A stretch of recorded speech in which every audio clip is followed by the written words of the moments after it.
दोस्तों, भक्त और भगवान का संबंध। एक बार की बात है, एक संत जगन्नाथपुरी से मथुरा की ओर आ रहे थे। उनके पास बड़े सुंदर ठाकुर जी थे। वे संत उन ठाकुर जी को हमेशा साथ लिए रहते थे और बड़े प्रेम से उनकी पूजा अर्चना कर लाड़ लड़ाया करते थे। ट्रेन से यात्रा करते समय बाबा ने ठाकुर जी को अपने बगल की सीट पर रख दिया और अन्य संतों के साथ हरि चर्चा में मग्न हो गए। जब ट्रेन रुकी और सब संत उतरे, तब वे सत्संग में इतने मग्न हो चुके थे कि झूला गाड़ी में ही रह गया। उसमें रखे ठाकुर जी भी वही गाड़ी में रह गए। संत सत्संग की मस्ती में, भावनाओं में ऐसे बह गए कि ठाकुर जी को साथ लेकर आना ही भूल गए। बहुत देर बाद जब उस संत के आश्रम पर सब संत पहुंचे और भोजन प्रसाद पाने का समय आया, तो उन प्रेमी संत ने अपने ठाकुर जी को खोजा और देखा कि हमारे ठाकुर जी तो हैं ही नहीं। संत बहुत व्याकुल हो गए, बहुत रोने लगे, परंतु ठाकुर जी नहीं मिले। उन्होंने ठाकुर जी के वियोग में अन्न जल लेना स्वीकार नहीं किया। संत बहुत व्याकुल होकर विरह में अपने ठाकुर जी को पुकारकर रोने लगे।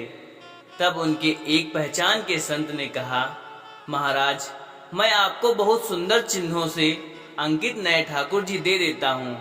परंतु उन संत ने कहा कि हमें अपनी वही ठाकुर जी चाहिए जिनको हम अब तक लाड़ लड़ाते आए हैं। तभी एक दूसरे संत ने पूछा, आपने उन्हें कहाँ रखा था? मुझे तो लगता है गाड़ी में ही छूट गए होंगे। एक संत बोले, अब कई घंटे बीत गए हैं, ठाकुर जी को गाड़ी से किसी ने निकाल लिए होंगे और फिर गाड़ी भी बहुत आगे निकल चुकी होगी। इस पर वह संत बोले, मैं स्टेशन मास्टर से बात करना चाहता हूँ। वहां जाकर सब संत उन महात्मा को लेकर स्टेशन पहुंचे।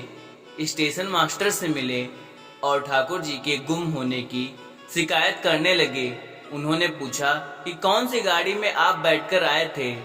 संतों ने गाड़ी का नाम स्टेशन मास्टर को बताया तो वह कहने लगा, महाराज, कई घंटे हो गए, यही वाली गाड़ी तो है जो यहाँ खड़ी हो गई है और किसी भी प्रकार आगे नहीं बढ़ रही है। ना कोई खराबी है और ना ही कोई अन्य दिक्कत। कई सारे इंजीनियर सब कुछ चेक कर चुके हैं, परंतु कोई खराबी दिखती है नहीं। महात्मा जी बोले, अभी आगे बढ़ेगी। मेरे बिना मेरे प्यारे कहीं अन्यत्र कैसे चले जाएंगे? वे महात्मा ट्रेन के डिब्बे के अंदर गए और ठाकुर जी वहीं रखे हुए थे जहां महात्मा ने उन्हें पधराया था। अपने ठाकुर जी को महात्मा ने गले लगाया और जैसे ही महात्मा जी उतरे, गाड़ी आगे बढ़ने लग गई। ट्रेन का चालक, स्टेशन मास्टर तथा सभी इंजीनियर सभी आश्चर्य में पड़ गए और बाद में उन्होंने जब यह पूरी लीला सुनी तो वे गदगद हो गए। उसके बाद वे सभी जो वहां उपस्थित थे, उन सभी ने अपना जीवन संत और भगवान की सेवा में लगा दिया। भगवान जी भी खुद कहते हैं, ना भक्त जहां मन पग धरे, तहां धरूं मैं हाथ, सदा संग लाग्यो पीरू, कबहू न छोड़ू साथ। मत तौला कर इबादत को अपने हिसाब से, ठाकुर जी की कृपा देखकर अक्सर तराजू टूट जाते हैं। दोस्तों, अगर वीडियो अच्छी लगी हो तो एक लाइक शेयर जरूर करें। जय जय श्री राम, हर हर महादेव।